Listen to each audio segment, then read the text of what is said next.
Kim Bailey, and this is Floral Art Review. This week we have a design from some considerable time ago, and the image that you see is because there was no backdrop at that stage, so you can see some of the entries in other classes behind the design. But the particular design at the forefront of the image has the title After the Fire. Now, for those of you who know Australia, you'll know that we live with the threat of bushfires every summer, and this class and this competition came after a particularly bad summer. And what we wanted to celebrate in terms of the competition was the fact that the bush recovers for the most part from these fires. In fact, some of the Australian native plant material needs a fire, needs the heat of a fire to actually open the seeds to propagate themselves. So what I've done here is used some charred wood as the base, angled it across it, used some dried and semi-burnt leaves caught up in that, and then indicated how the regrowth happens out of that. So I've got some Banksia and Banksia foliage and a little bit of the Xanthorrhoea foliage as well that comes out through the fire, and that one is particularly one that needs the heat of a fire to propagate the flower stalks. And there is another video I did after a particularly bad summer of fires where I showed the regrowth that happened and how that happens, and I'll put the link to that in the description as well, so that you can have a look at that video and see how I matched this design to what happens in real life.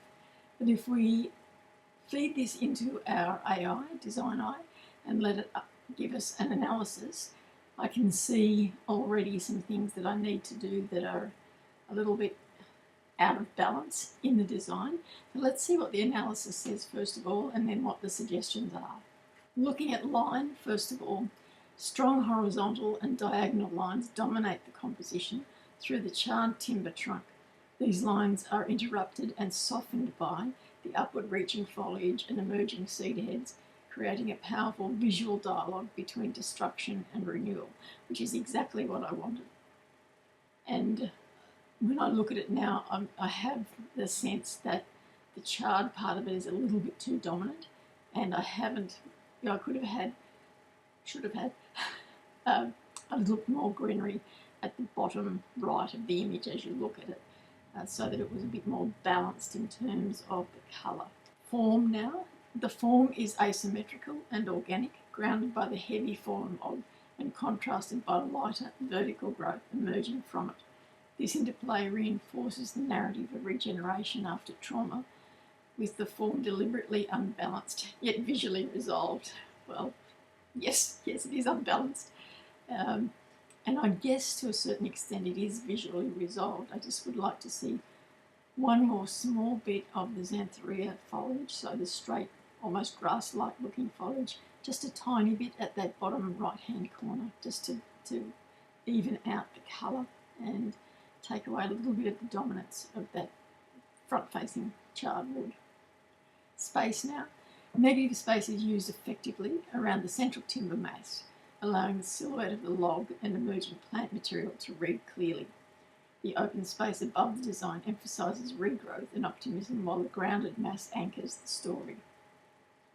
It does do all of those things, and I guess the distraction in looking at it is being able to see those other images behind it, the other designs behind it in the image.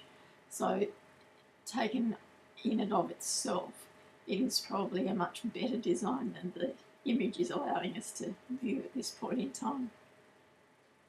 Texture. Texture is one of the strongest elements. That's me. I love my contrasting textures. Deeply charred, cracked bark, dry curled leaf litter, soft new foliage, and bristly native seed heads, so that's the Banksia that's in it. These contrasting textures heighten emotional impact and create a compelling sensory experience, and that is exactly what I wanted to do. I wanted that completely stark contrast that we see, those of us who live here, we see after a fire, and it is quite extraordinary, and that's something that I highlighted in the video that I mentioned earlier. Colour now. The palette is restrained and symbolic. Charcoal blacks and ash browns dominate the base, while fresh greens and pale seed heads introduce hope and renewal. Limited colour range strengthens the storytelling and avoids unnecessary distraction. And once again, that was a very deliberate choice. I just wanted it to be, this is the burnt section, this is the fresh section. I didn't need anything else, no other colours in it really, just to do that complete contrast. Once again, because we see that in nature ourselves, it is easier for me to just replicate it in a design in this way. Value on tone. High tonal contrast is present between the dark burnt timber and the lighter emergent plant material. This contrast reinforces the theme and ensures clarity of focal areas. Pattern now. Pattern appears subtly in the cracked bark and repeated leaf forms. These natural repetitions echo the rhythms of the landscape and contribute to the visual cohesion. I guess pattern is probably something that I would need to be a little bit careful on this. Yes, the pattern of the charred piece of timber at the front does set a tone for a repeating pattern, and so that is visually pleasing. And the burnt or dried leaves either side of it are repeated, so it gives you that little bit of movement repetition as well. And I think what I'm concerned about is the repetition of the xanthorrhea, so that the straight foliage, and that's missing somehow. There's just something missing from the bottom of the design. So let's look at dominance and focal area. Dominance lies in the charred timber, which immediately commands attention. Secondary focus shifts naturally to the emerging growth, guiding the viewer through the narrative rather than holding them in a single focal point. So that's an interesting analysis of this design, is that yes, we've got a focal point that draws you, but there's enough pull in that secondary focal area to take you away from stopping at that base. And I think that I could have made that even less dominant, the charred timber, by bringing a few more of the burnt leaves across it, just to cut that mass down a little bit, and would still have given us the draw card of going up to the colour in the greenery. So contrast. Contrast is central to the design's success. Burnt versus living, heavy versus light, horizontal versus vertical, dark versus fresh. Each contrast supports the emotional message rather than competing for attention. And that's a good thing for me to see, because often, as you know, I will look for contrast in the textures, and what it is saying here is that the contrast is evident in more than just the textures, and so that's a bonus for me. And the contrast is there in the colour, but it's only two colours really that are contrasting, and that's fine for a design. But the overall contrast within the design is not distracting. It just adds to the story that the design is telling. Rhythm and movement. Movement flows from the dense grounded base along the length of the log and upward into the new growth. The eye follows a natural progression that mirrors ecological recovery. So that's good, and I think that, as I said earlier, I just need a little bit more in that bottom right-hand corner. It's worrying me now. I'm thinking of all sorts of other things I could have put there that would subtly break up that mass, but still give you that movement and that rhythm going up into the fresh part of the design. Proportion. Proportions are well judged. The scale of the new growth feels realistic and respectful to the dominance of the burnt timber, avoiding sentimentality or exaggeration.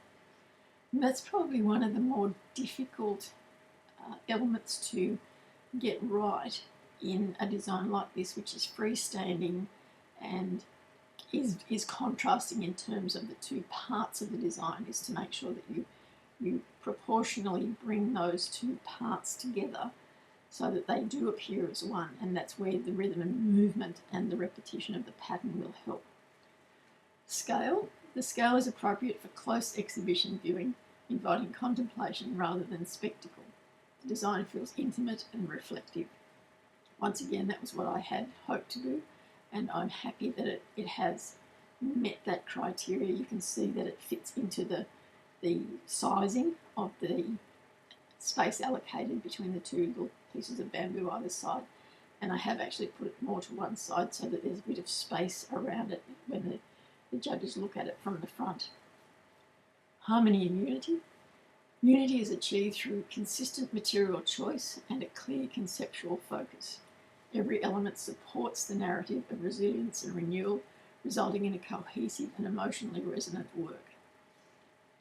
And I think that that's mostly true. As you know, I have an issue with parts of the design, but as a whole story, I think it's there because we've got that movement, that draw card of taking you along that line and up. And if I had, just think about if I had that flat, so parallel to the edge of the show table there, it wouldn't be as impactful because it would just be a flat parallel design, asymmetrical, so it would just be the triangle shape, whereas by angling it away and using the depth of the space in that on that show bench that I'm allowed to use, I already draw you in, I already make you look through the design rather than just at the design. I shouldn't put my hands in front of my face like that.